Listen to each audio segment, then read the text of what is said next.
yourself. And we will go right through the list, and then I'll open it up to the discussion. So welcome, everybody. As you know, I'm Jamie Dedon. I'm the high school principal here, leader of this area of the task force, and I will be taking notes and calling on people. If you'd like to ask a question, just raise your hand. I'll acknowledge you and put you in order behind who's ever speaking at that time. So Dominic, why don't you go ahead and introduce yourself? All right, Dominic Lisi, social studies, grades 7 and 8. Josh? Josh Fitzgibbons, 11th and 12th grade social studies teacher. Stacy? Stacy Hilton, high school English teacher, currently grades 9, 10, and I think that's it. Sue? Yep, Sue Robb, special ed teacher, certified K-12, mostly taught primary K-2, special ed, going into my 30th year in Germantown. Becky? Got to unmute yourself, Becky. Hit the space bar. Sorry. Hi. I'm on an iPad, so it's a little bit different. I thought it went on. So Becky Booth, I'm a teaching assistant, mainly elementary K-6 the last few years. Thank you. Tammy? I'm Tammy Kalmans. I am, well, might still be the board president. I don't know yet. I'll tell you that tomorrow. But I'm also a high school social studies teacher, teaching 10th grade. I only have to teach one. Lynn? Lynn Chaika, I teach 7 through 12 choral music and other performing arts. And Megan? Is it my turn? Sorry. Yes. Megan, sorry. Megan Thielen, 5th grade teacher for ELA and social studies. I also have 2 kids, Dionis, who's going into 7th grade, and Connor, who's going into 10th grade. Okay, and Sonia? Sonia Williams, I teach mostly middle school math. And Mr. Finger? Greg Finger, I'm a business owner in Germantown. I own Finger Insurance. And I've participated in Zoom meetings with my granddaughter, Abby Smith. And I have another granddaughter attending pre-K hopefully in the fall. So I'm pretty familiar with the Zoom and with Mrs. Bathrick's class. And that's what I do. Thank you. Okay, great. Thanks, everybody. So we're going to start with the first one. We're going to look at each of the 3 questions and 3 parameters. In school, in-person instruction, distance learning, remote instruction, and then a combination of distance and in-person instruction. So the first topic will be, what do you think the greatest challenges GCS will face under, let's say, in-person instruction first? And just raise your hand if you'd like to speak. Okay, Stace, go ahead. I think that it's spacing. So if we are thinking about social distancing and the 6 feet of space, I think that spacing is our biggest issue. We don't have enormously large class sizes, but we also don't have very large classrooms to go with that. So I think a creative option is spacing. The second issue in there is ventilation. We don't have a fan ventilation system in those rooms. So I think that that's also a concern. Okay, thank you. Sue, go ahead. From a young student perspective, it's a lot of personal hygiene issues, which dovetails into Stacy's spacing. It's very difficult to teach young children without being close to them and also sharing materials.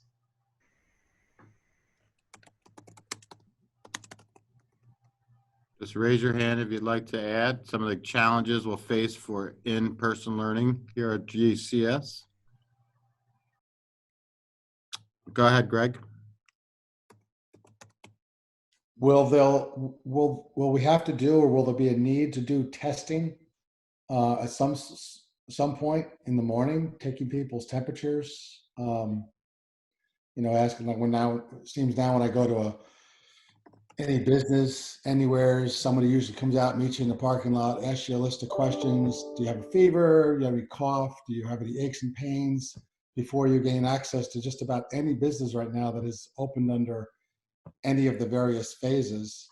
And then that raises challenges about school bus transportation on the buses and after school activities, basketball games, whatever. Will everyone that comes into the building have to be somehow vetted at all? Great, thank you. Go ahead. Was Tammy or Megan? Megan, go ahead. One other thing we have to think about is people coming in and out of the building, limiting the amount of people, parents and other people coming in and out. We have the spacing, of course, in the classroom is a big concern, and transitioning within the hallways, bathrooms. And then in the classroom, like Sue was saying, definitely in the younger grades, we have to think about the resources that we have and how we do a lot of shared resources in the elementary grades. Are some concerns. And of course, we can be very creative in how we handle those situations, but those are definitely some concerns. Okay, limiting people in the building and bathrooms, passing times. Can we focus a little bit on the actual teaching, learning aspect of challenges coming back in September? Go ahead, Tammy.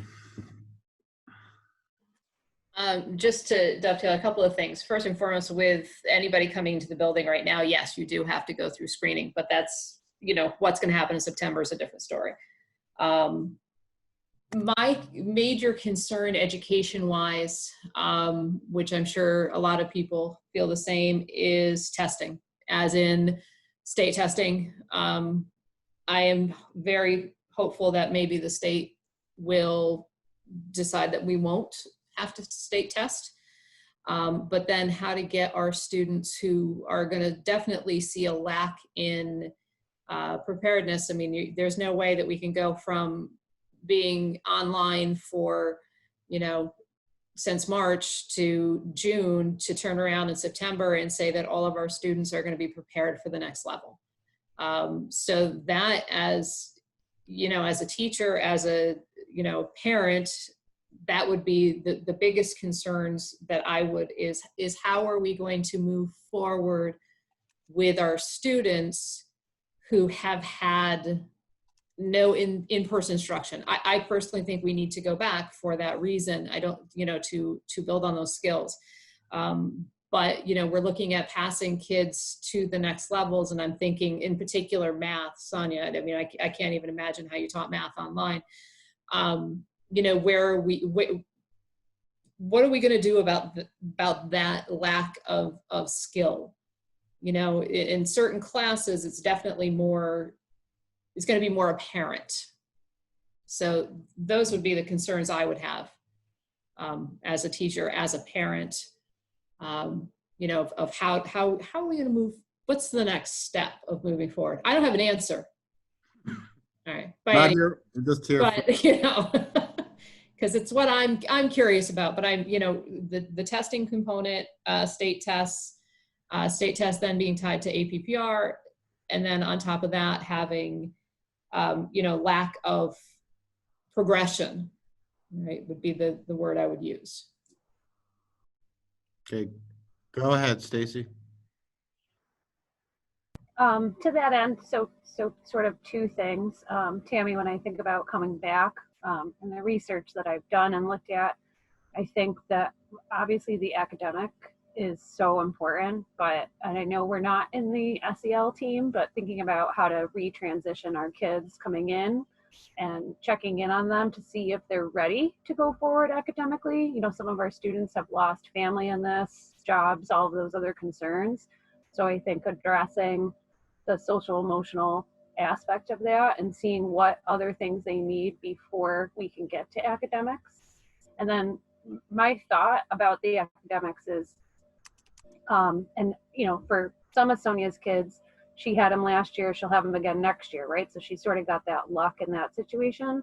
But I really think looking at doing pre-assessment tests to see where our kids are and where their gaps are and where they, you know, found ways to move forward and where they didn't. And then meeting the students literally where they are, even though that may not be at the 9th grade global studies level we thought they were going to be, right? And then looking at those pieces. How that works out in terms of, especially again for math, when you have so much content that you have to cover to, you know, for them to be ready for the next year. I don't know what that would play out like.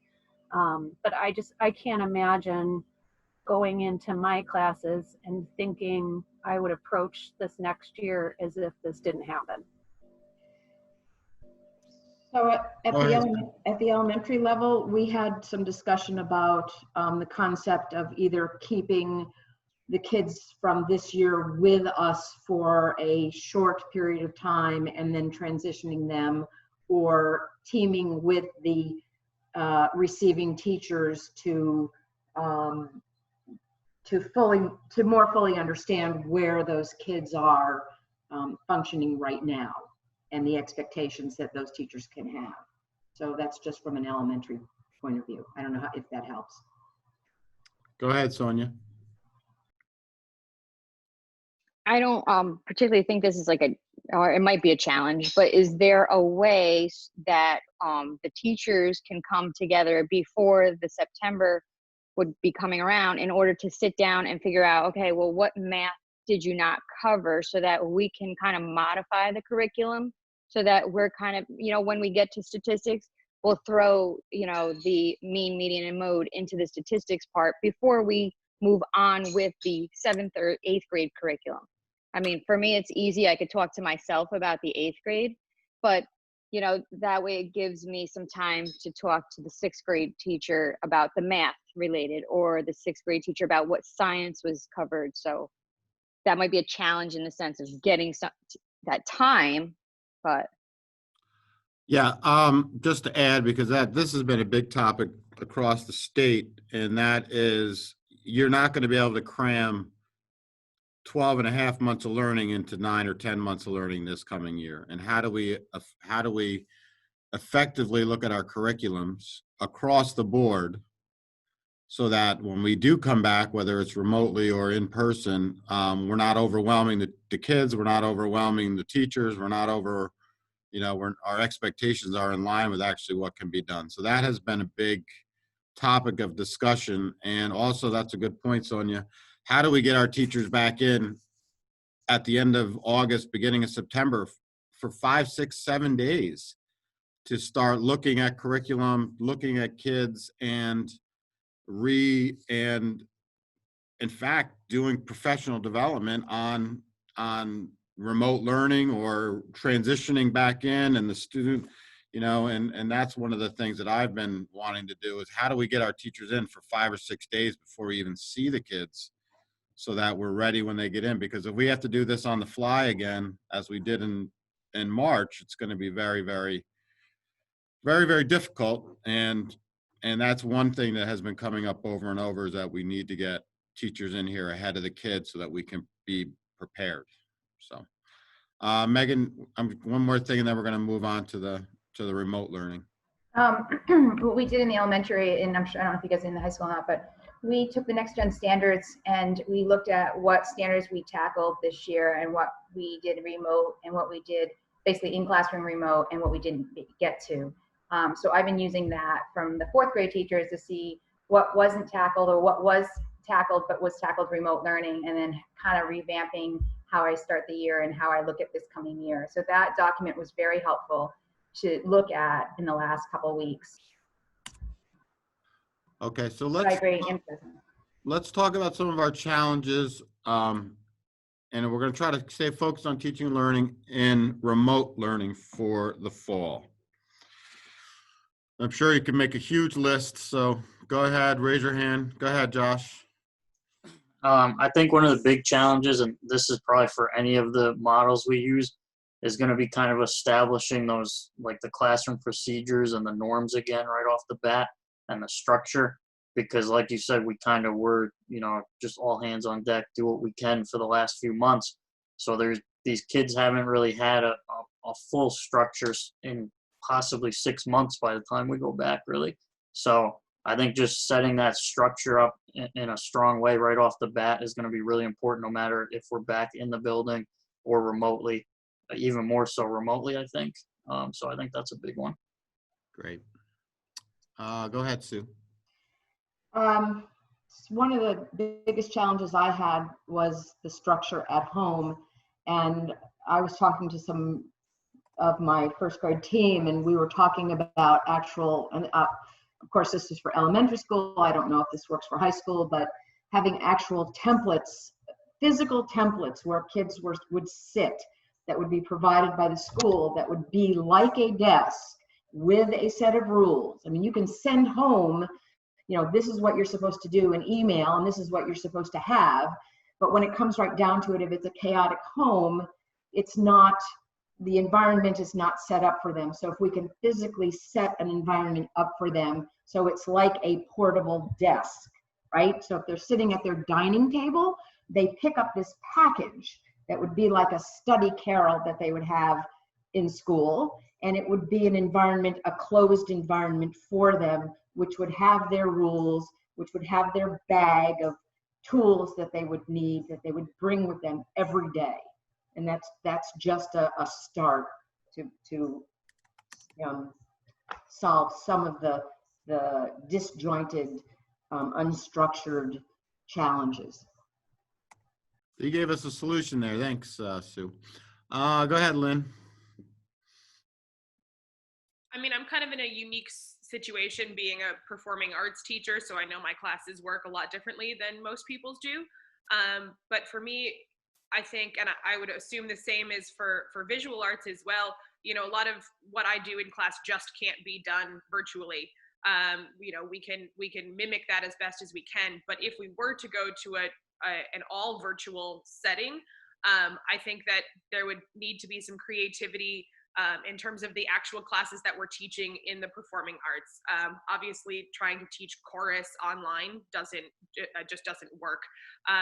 But that doesn't mean there isn't something music related and singing related that we could teach instead. But the idea of trying to have like a fake chorus online and try to mimic that experience just isn't the same. So I would rather than say, okay, well, we're going to take a creative approach just for the sake of creating an online class that will serve you the best that we can, but it's definitely not going to be the same. And I would assume that there's some crossover there in visual arts and perhaps other elective classes as well that might be interesting to look at if we were to go to a completely virtual setting. And of course, that just depends on what we end up deciding in that regard. Yeah, I think it's performing arts, it's phys ed, it's art. I mean, those three pop into mind is very difficult to do remotely. Go ahead, Stacy. I think some of the stuff that I've heard that's been really successful in some classes in our district and in some other districts is if we are remote, having a very specific schedule. So along the line of what Sue was saying, like they have, this is their place where they work, but also this is their time that they work. And I think as a district, we all have to be on the same page as that, so that the kids aren't feeling conflicted. We're not trying to work around other people's schedules. In that same thought, this is something Jamie, you and I were talking about. I think you had read it, that what looks like 20 minutes of work from a teacher standpoint is now 60 at home because there isn't any support and there's all of the chaos and the confusion at their house. And I've been hearing from a couple different people that some districts are considering having it be a 4-day week for kids remotely. And then Friday for kids is a catch-up day and a planning and collaboration day for teachers. Because let's also be honest, one of the biggest struggles we're going to have is recreating our curriculums to be online and engaging. I'm teaching a college course right now. I've been teaching the college course for 10 years. I've never taught it like this. And I've got to go through, I've got to modify all my assignments. I have to create PowerPoints. I have to do links. I have to do videos. I've got to consider what ways I'm going to engage the kids on Zoom while we're in there, some of whom I don't even know, so I think planning time for teachers so that they're actually doing engaging instruction is going to be really important. And then that same extra time for kids to be able to, have an office hours appointment or just catch up on their work or whatever. I don't think that our regular 5-day 8 to 3 is going to work mentally, for them too. Not having that socialization with other kids, right? We can't ask them to sit down in front of a computer for 7-8 hours a day. It's insane. I think that's all I have for right now. Okay. Any other remote instruction challenges? Go ahead, Megan. I think when we are meeting in large groups, it's very difficult. So I found going in smaller groups, but then you're juggling a lot of Zoom time in the home. And, I'm up here in Maine now, and our Wi-Fi is a lot slower than our Wi-Fi in Germantown. And so you can't have more than one Zoom session in a home that has very limited Wi-Fi. So I definitely feel going in small groups was more beneficial. But then trying to figure out what other kids in that household or parents are doing with the Wi-Fi is a huge struggle. I agree. I totally agree with the small group instruction. It's very difficult to do 20 and get everybody to stay engaged. A lot easier to do 4 or 6 and keep the kids engaged. So I agree with that.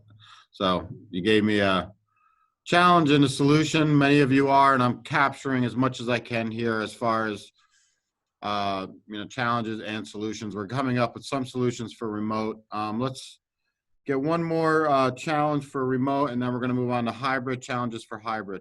Go ahead, Greg. Well, as an outsider and not an instructor working on Zoom sessions, I think you have to be cognizant of the fact that a lot of families during the day when the Zoom sessions may happen, both parents are working. So there's going to be someone like me, a grandparent, that might be participating participating in the Zoom session. I would have greatly appreciated some type of a lesson plan. I think Sue and everyone else has alluded to that. Because after the Zoom session ends, after it's an hour session or whatever, what do? We have to read a book. We know that. We go and find the story. But I don't know what a teacher does during the day. If you have Monday from 8 to 8:30, if you have a schedule that's very strict and you try to stick to it, if that's the case, I would like to know that. I'd like to have that because I could work pretty much at this all day, but I'm fortunate to be able to do that. And so a lesson plan, a very structured lesson plan that we could stick to, and it could include gym class or, recreation time, what the kids do all day. Because I just, quite frankly, I don't know. So as an outsider, that's what I would like to have. Thank you. All right, we're going to move on to challenges of hybrid instruction. You'd like to add anything? I think this is a hot topic. Go ahead, Sue. So I can dovetail my last one into this one. I found it very frustrating to try to work from home because I use a lot of demonstration and manipulatives that I ask the kids to do as I am doing it with my Elmo document reader, as well as using online platform. So if I could be in my classroom where I have my materials, that at some days, that would be great, because I just felt so limited with and being creative of what I could because in my for special ed kids, you have a sort of an aha moment. You go, okay, they're not getting this, I need to grab this thing, which I didn't have here. So I guess the downside of that, Sue, is that many teachers have kids that are going to be at home. I get that. Yeah. And how do we work around that? How does daycare work? How do we put the learning and now on into a third party, which would be some kind of daycare instructor? We don't all have grandparents like Mr. Finger helping their grandkids. It's very difficult. That's definitely a big challenge. Could it be an option for a teacher to come into to their I classroom? think at this point, Sue, I wish I had an answer to anything. We're really Yeah. kind of just Okay. gathering. I think that's a good solution, giving Yeah. giving teachers the option to work out of the building versus I think that's a great, if I said I could give you an answer, I would. No, I know. I just want to have it on record. You're on record. I have it written down. Any other, that kind of went to a couple different, but to remote, but any hybrid challenges that you see? Megan? With the students, let's say in high school and elementary, with having, let's say 6 or 7 classes, and then in the building, it's not so bad, and they can get a lot of time with the teacher, and then their homework load is a little bit limited. But when we do it in remote learning, going to 7 classes or 5 is really difficult, I feel. So I know, and I'm just throwing this out there, I know a few schools are looking at doing 3 classes for like 4 weeks and be more intensive on that, and then going and rotating it to 3 classes, 4 weeks. And that is one concern I would think with being hybrid, is that there's a lot of workload.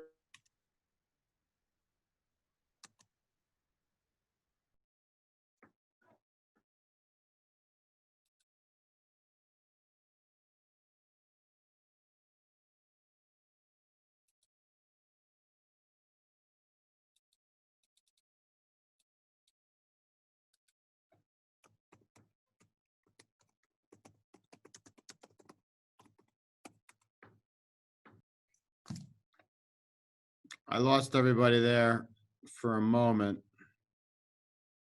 I did get, can everybody hear me? Yeah, I did hear Megan about workload and rotating classes and, workload management for kids. I think that's a great solution for remote instruction and hybrid instruction. Does anybody else have any, we're kind of combining these challenges and solutions. So we're on hybrid instruction. Any challenges or solutions to hybrid instruction? Sonia? I think one big challenge is how would you schedule all of that? Like, and I don't know the answer or the solution to that, but how do you split the kids up? Do you keep a schedule? Do you split schedules A, B? I don't know. I think that would probably be the biggest challenge. Who stays home? Who comes to school? Yes, I agree. Anyone else? Go ahead, Lynn. I know, I guess this is a little less about the instruction, but I know a lot of the time when I'm thinking about hybrid, I'm thinking about, half the kids stay home one day and the next half come in the other day and whatever.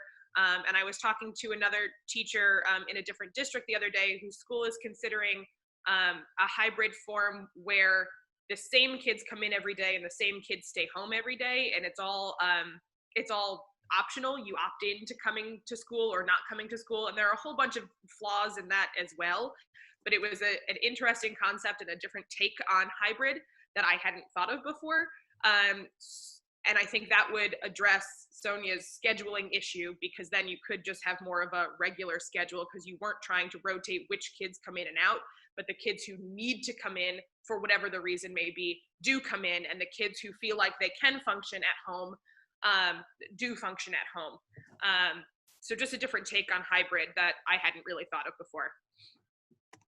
Very good. Tammy, did you want to add something?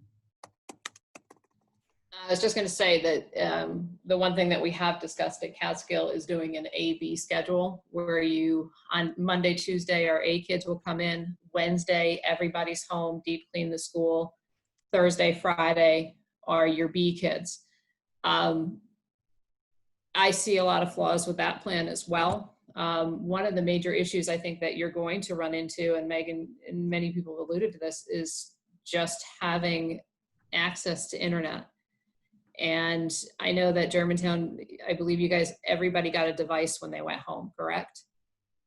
Okay, because that was the other issue that running into is if you have 2, 3, 4 kids and you're trying to remotely learn, how do you get them all on at the same time? I think that, you know, again, I would like our kids to go back to school in some way, shape, or form, but I think that we would have to work very closely with internet providers.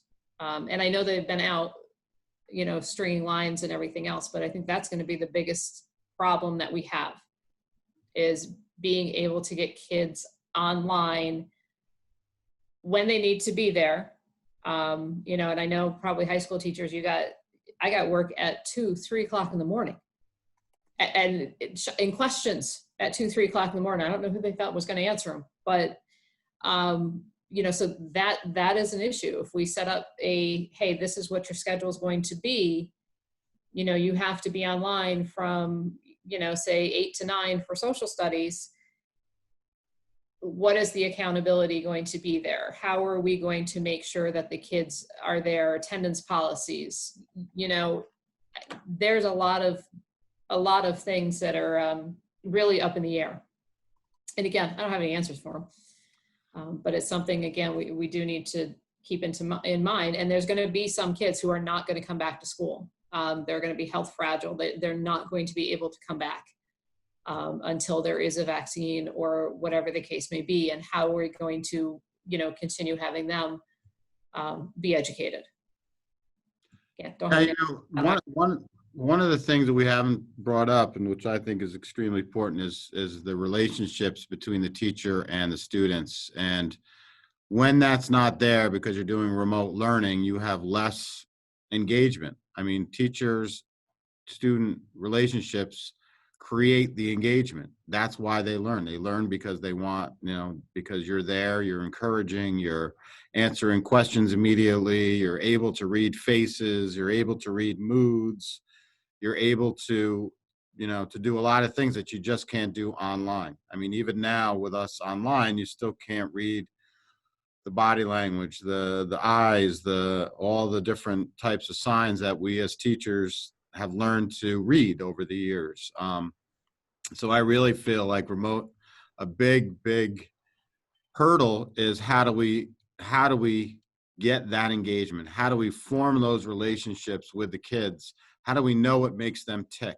You know, I know, you know, teachers in this building just have a wonderful way of knowing how to get kids to perform and how to get kids to where they need to get.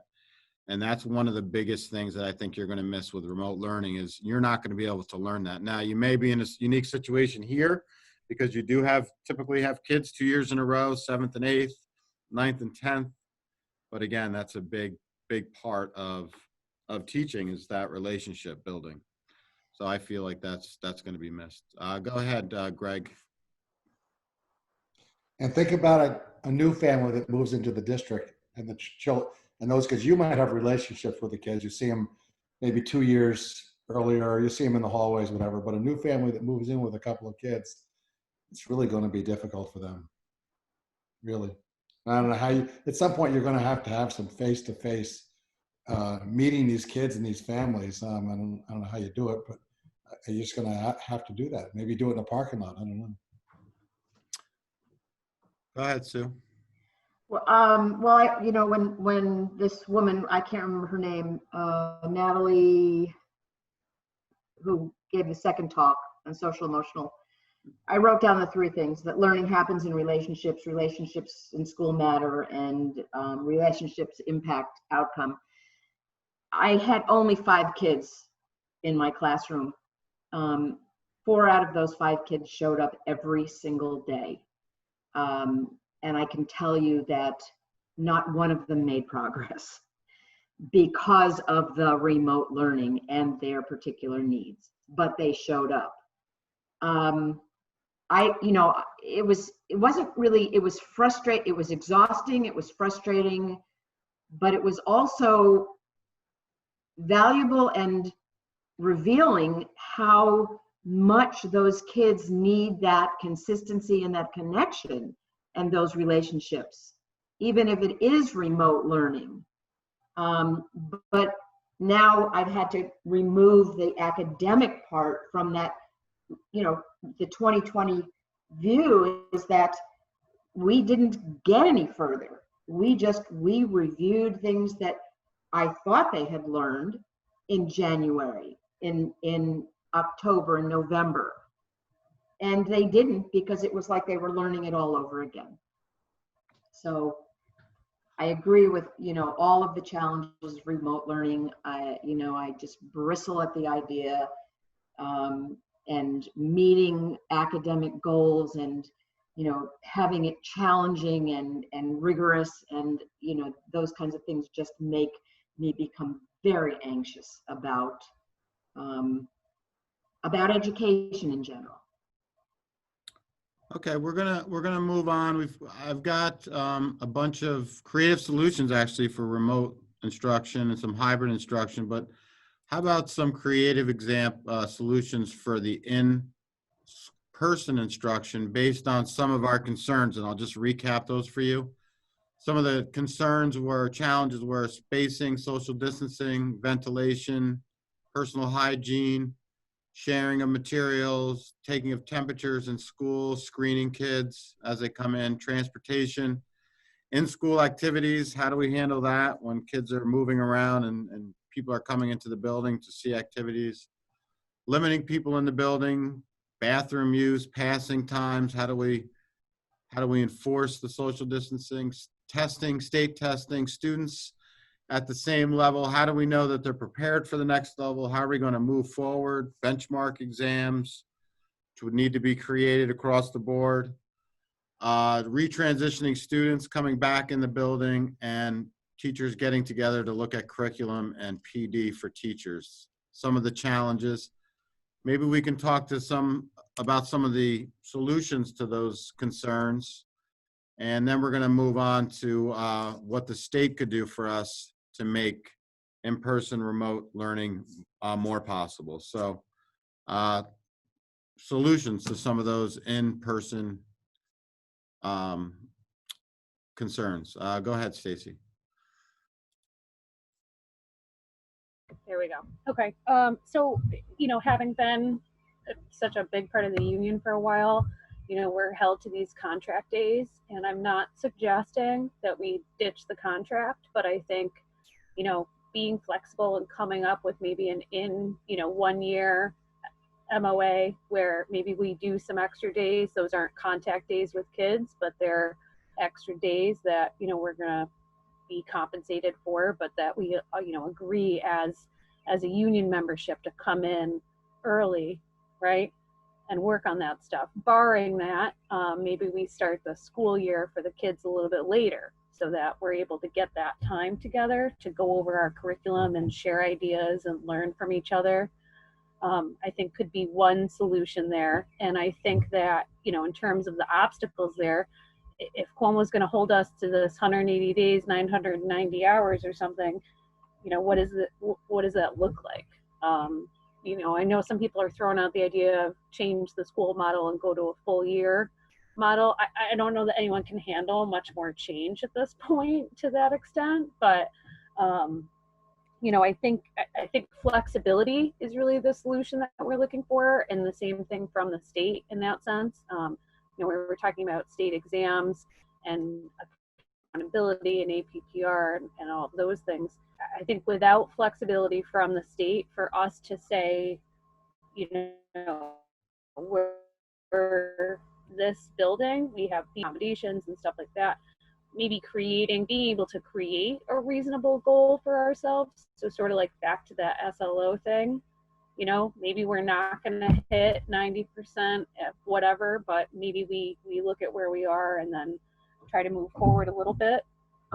Just to jump real quick in terms of, getting our kids ready, I guess the solution there would be some sort of survey to parents. Where are you? Are you ready to send your kids back? Are you not ready to send your kids back? What's been happening over the past 3 months?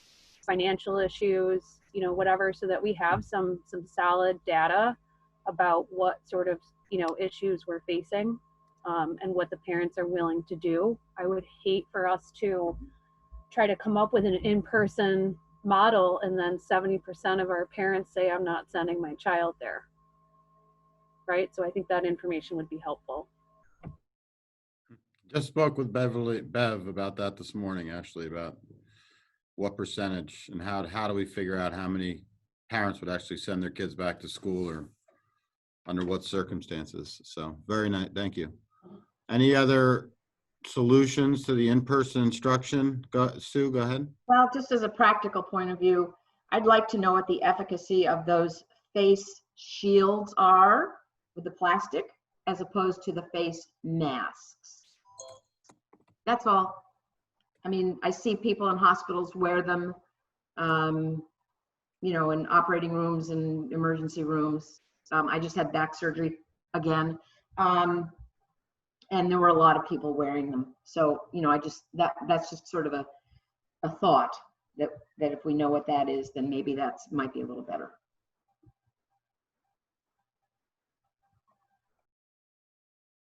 Okay, so we're going to move on to any other solutions for remote or hybrid before we move on to some of the obstacles with the state, financial and institutional that we'll move on to finally. Go ahead, Lynn. I just wanted to mention in terms of like changing classrooms and sanitizing rooms and whatever,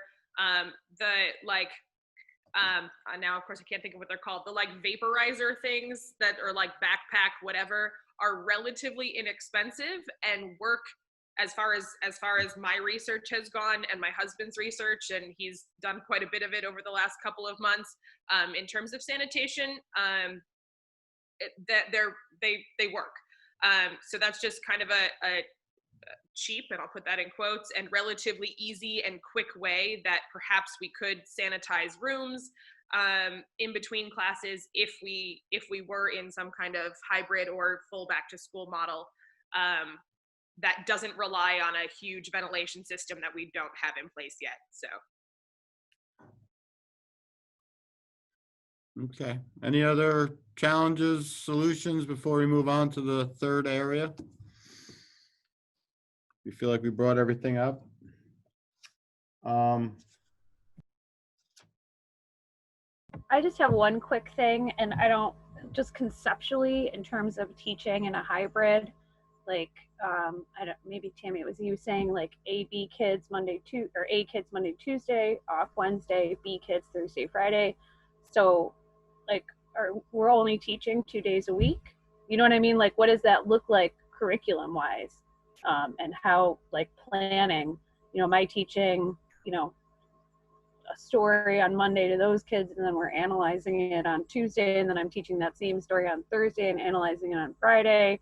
Like, I'm trying to wrap my head around how I would go about my curriculum if I'm only seeing kids 2 days a week. What are they doing those other 2 days? Because it would be like backwards for some of them, or they'd be behind. You know what I mean? Does that make sense to anybody what I'm saying? I just don't see how that works. Like, in my mind, I'd want the kids at home watching me teach the kids that are in school, right? And then doing those activities at the same time so that they're sort of all together. I don't know if that's manageable or realistic, but I just feel like I feel a little overwhelmed at teaching my class like 6 different ways.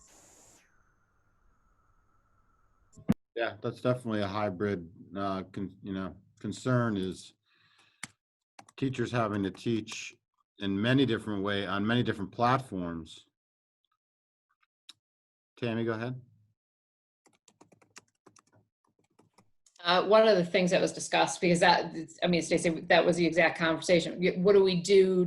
Am I providing the same lesson on Monday, on Thursday? Are kids going to be behind? Where are they going to fall? And one of the major obstacles that I think will be the same at Germantown is the capability in our classrooms to actually project, to have like a virtual classroom. Do you have cameras? You're going to have a computer set up. And that's really what, even came down to in Catskill. I've got this beautiful Promethean board. It's a, monstrous, wonderful, beautiful thing. It has no camera and no microphone.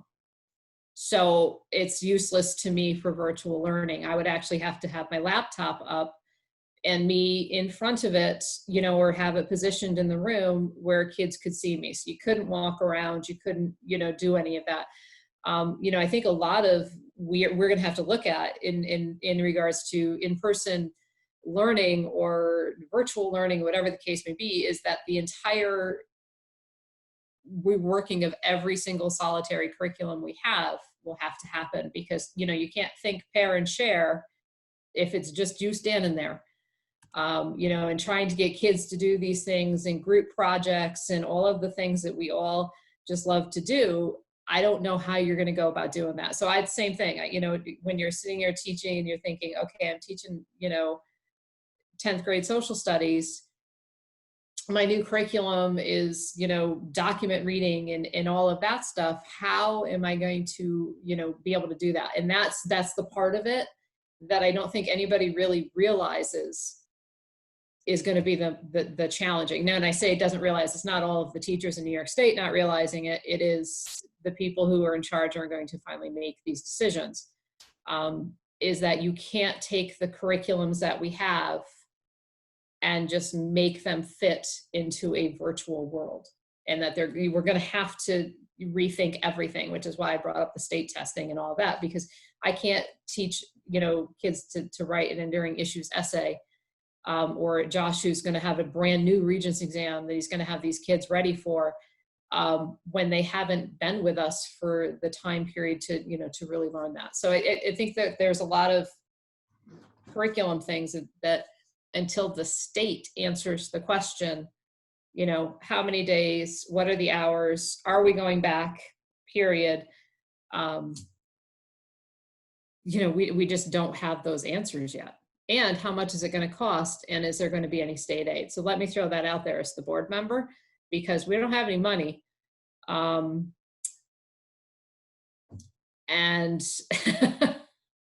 you know, that is going to be a major component. And that's every district in New York State. It's not just Germantown or. Yeah, that's a good segue, Tammy, into what the state can do as far as in-person remote. How can they help us? I have already put in this section easing up on attendance requirements, days, minutes. I've already put in there APPR requirements. I think that's something that the state can ease up on. But I would wonder what other areas the state can either ease up on or assist us on in moving into in-person, remote, and hybrid instruction. So I'm not sure exactly the time we started. I know she was keeping it at an hour. And I don't have a timer on here, so I'm not quite sure when it's going to end. So we want to move on to that last section, then I'll if we have extra time, I'll recap everything from my notes.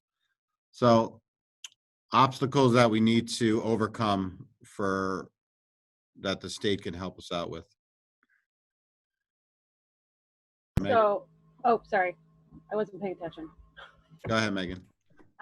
You know, one obstacle that I don't even know where we're at right now is, we hopefully got most of our devices back. And I know this is curriculum too.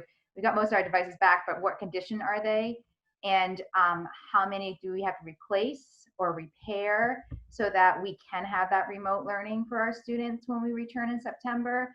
And so we might need funding. We definitely need funding, I would say, just to make sure we are able to equip our students with the tools they need to be a hybrid or remote learning, or even in person, because I plan from day one, if we can be in that building, we're going to be using these tools in the classrooms so that they get used to the tools. So then when we have to use remote learning or they do hybrid, they know how to use the programs that we're going to be using.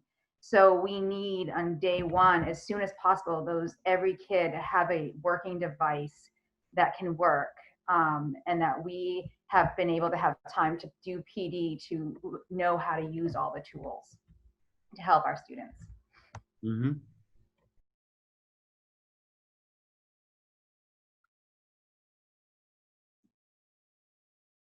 Go ahead, Stacy.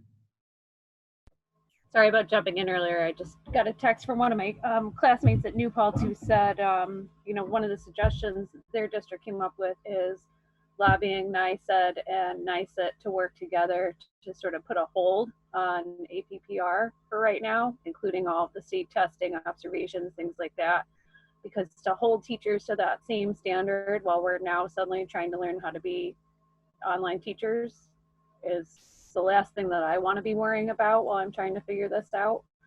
I also think, you know, there's some really good research about exactly what Megan was saying, like making sure those kids are 100% able to use the platforms that you're going to be using so that they have that, you know, that ease if they are at home or they can't come in or whatever. I think they're, you know, we might need to look at some of our institutional suggestions and stuff, you know, communication with faculty about those expectations, communication with support staff about that stuff so that we're all on the same page. Because I think one of the things that's really hard in this is our communication. You know, you're either email, you're on this video, and that's it. And there's so much that we're losing in that sense. But I think from, you know, from a teacher standpoint, once decisions start being made, I think clear communication about expectations for all of our teachers so that we can then give our students those same expectations, right? And our messaging is consistent.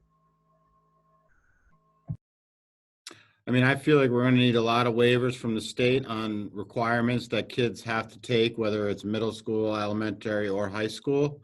I feel like some of you touched on it earlier, that expecting them to do 6 or 8 classes a day, every day, is unreasonable. They just don't, you know, if they're at home, and that the state really needs to look at those regulations of whether it's Regents exam, state testing, minutes in the seat, whether it's everybody's got to take health in 7th grade, or whether it's, you know, everybody's got to take phys ed every year. I mean, how do you do phys ed from home? I mean, what do you do? How do you do music from home? How do you do art from home?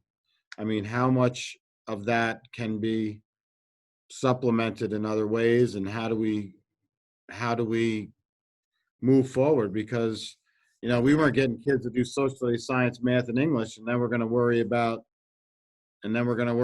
art. You know, my kids in middle school, they had library. I mean, they were worried about, you know, that the library teacher was emailing them that they didn't get their library work done. It's like, you know, how do you prioritize, and does the state give us some leeway to prioritize and offer courses in different ways? Like Megan said, you know, 3 weeks at a shot. You know, you're going to do these 3 classes for the next 3 weeks, and we're going to rotate that schedule for all the kids so that they do get all that they need, but in a little bit different vehicle, a little bit different way. Maybe they do a 3-week music course and then a 3-week art course, and then you rotate those kids through. And I don't know. You know, that's something I feel the state has to step up and give districts the leeway to be very to vary those types of course needs. And I also think funding's huge. I mean, we don't even know what our funding is going to be for September yet. They have not told us what our state foundation aid is going to be yet. We're waiting on this next stimulus bill, and, you know, at some point they need to start making decisions so that we can start making decisions. And that's really the crux of where we are right now. We're waiting for decisions to come down so that we can start planning and letting parents know what it's going to be like in the fall, and getting our classrooms ready, and getting our buses ready, and getting the cleaning ready, and making sure we have the supplies. And do we have to give masks to everybody? And do we have to, you know, does everybody really need to be 6 feet apart? Or, you know, so there's a lot of things that we need to get from the state so that we can move forward.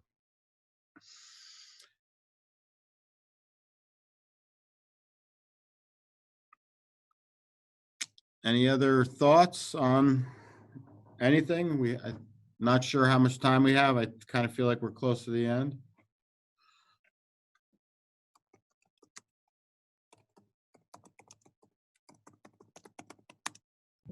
Jamie, I have one more thought that kind of goes along with curriculum.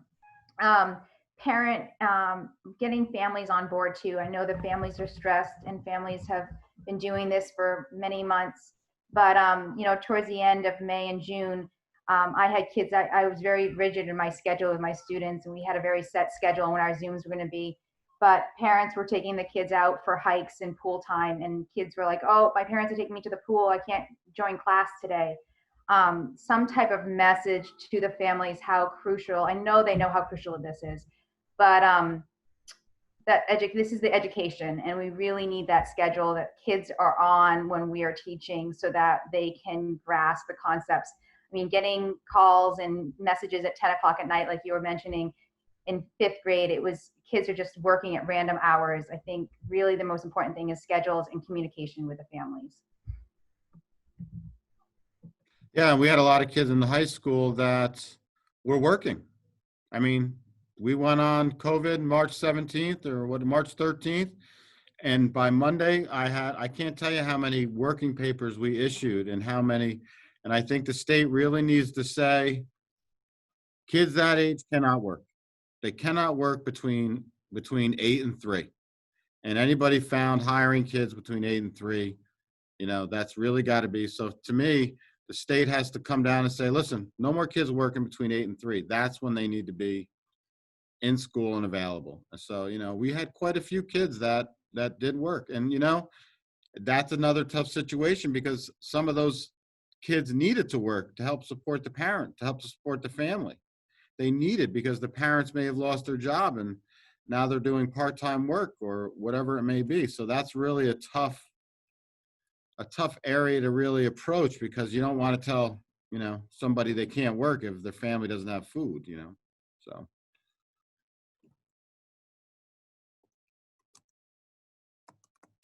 I'm gonna.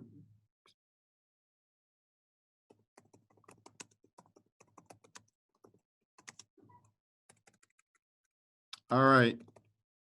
Would you like me to recap or does everybody feel like they got a good handle? Go ahead, Greg. Well, I think if anything positive has come out of this is the ability for everybody to do these Zoom meetings. And as long as they're secure, I think it's a wonderful thing. I really do. And I think there's some functions of the district, of the school, the teachers and so on, that maybe there are things that are better served during a Zoom meeting. And I'll throw it out there. Maybe you may all disagree with me totally, but I think like parent-teacher nights, so something like that. And if you categorize, some things could easily be done via this platform and maybe even more effectively. And there's other things, of course, teaching someone how to sing or play an instrument or something, it's impossible. Although I learned without Zoom or how to play instruments, but it can be done.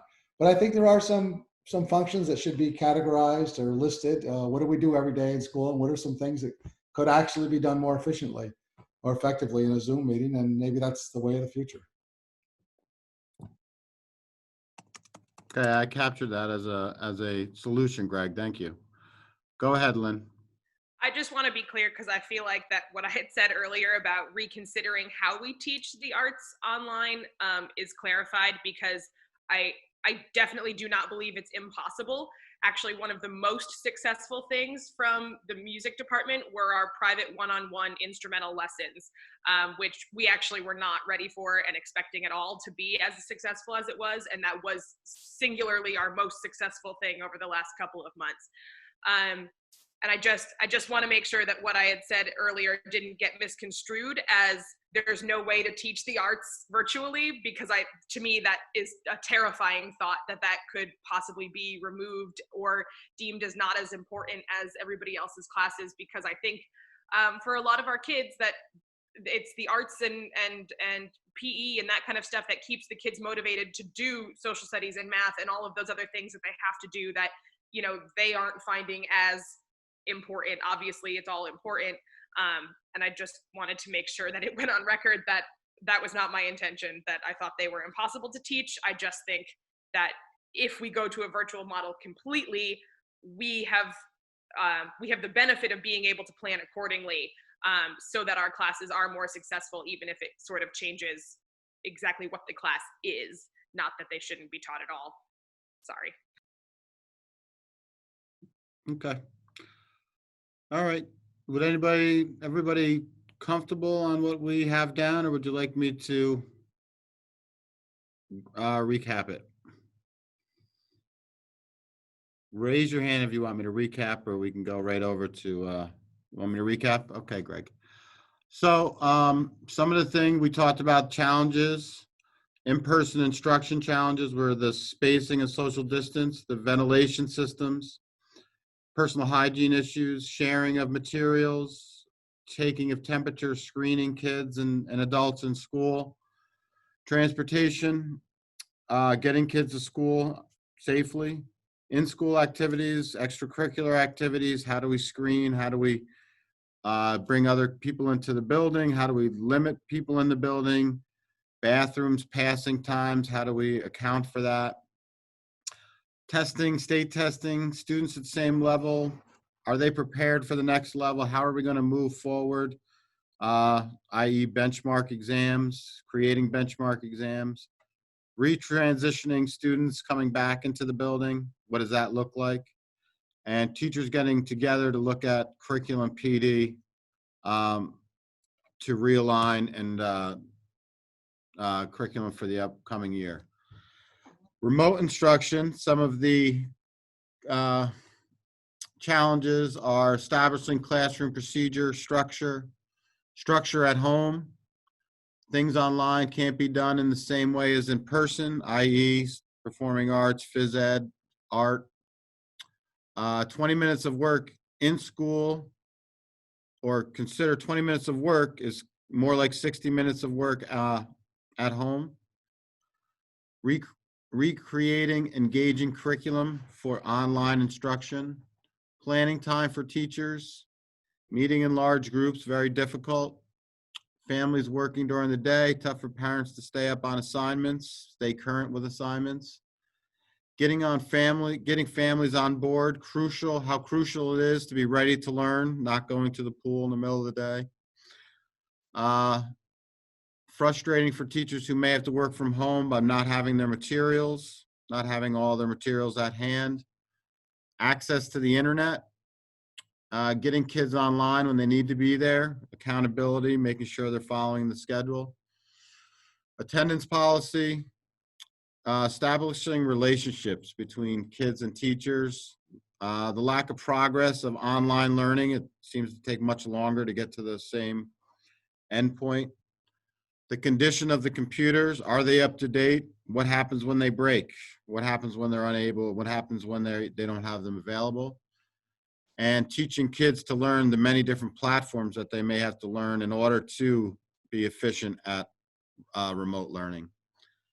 And some of those are going to bleed into one another, but the hybrid instruction challenges, we said 6 to 7 classes seems to be a lot for students.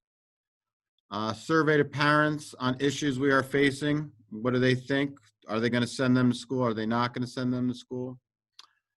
How to schedule hybrid in and out of school. What's that schedule look like? Teachers having to teach many different platforms. Teachers having to use many different types of technology to teach hybrid, as well as have everything ready when they're in school. And a reworking of the entire curriculum. You're not going to be able to teach the curriculum that you taught if you're doing a hybrid model or any of the other models. So that really needs to be looked at. Some solutions for in-person instruction, teachers being flexible, come in and work on curriculum, benchmarks, PD, maybe come in earlier, maybe use part of the beginning of the year to get everybody on the same page and bringing kids back a couple weeks later. Survey to the parents on the issues they're facing, on their concerns. The efficacy of face shields versus face masks. And vaporizing backpacks that sanitize quickly so that we're able to keep the building clean. Some of the solutions for remote instructions. Some sort of package that the kids would have to keep them on track, whether some kind of calendar or planner that they would have so they knew exactly what they needed to have and when they needed to have it. Very specific schedule for kids, structured day. A 4-day week so teachers can plan and students can catch up. More meetings in small groups. Teachers work from building as needed. rotating 3 classes at a time. So we're talking about workload management. And the Zoom meetings have been very beneficial. People have really taken many people have taken a liking to the Zoom meetings, making things more efficient to do. Some of the solutions for hybrid instruction, some kids would stay home every day. Some kids would come to work or to school. And we would figure out how that would work based on need. An A-B schedule, 2 days on, 1 day off type of schedule that we were thinking about. Institutional, budgetary, and regulatory obstacles that need to be overcome. The state easing up on attendance requirements, days, the minutes that kids need to be here. Easing up on APPR requirements, lobbying NYSET and NYSET to relieve some of those very, very strict policies when it comes to accountability. State funding, really need more funding for remote learning, for computers, for planning. State varying requirements for students, state testing, regents requirements, and state limiting student working hours outside of the home, such as, students not being able to work between 8 and 3 when they're supposed to be in school. Look at that, 58 seconds to go, right on time. So we're gonna move back over to the other room, and we will see everybody in just a few minutes. Thanks, guys.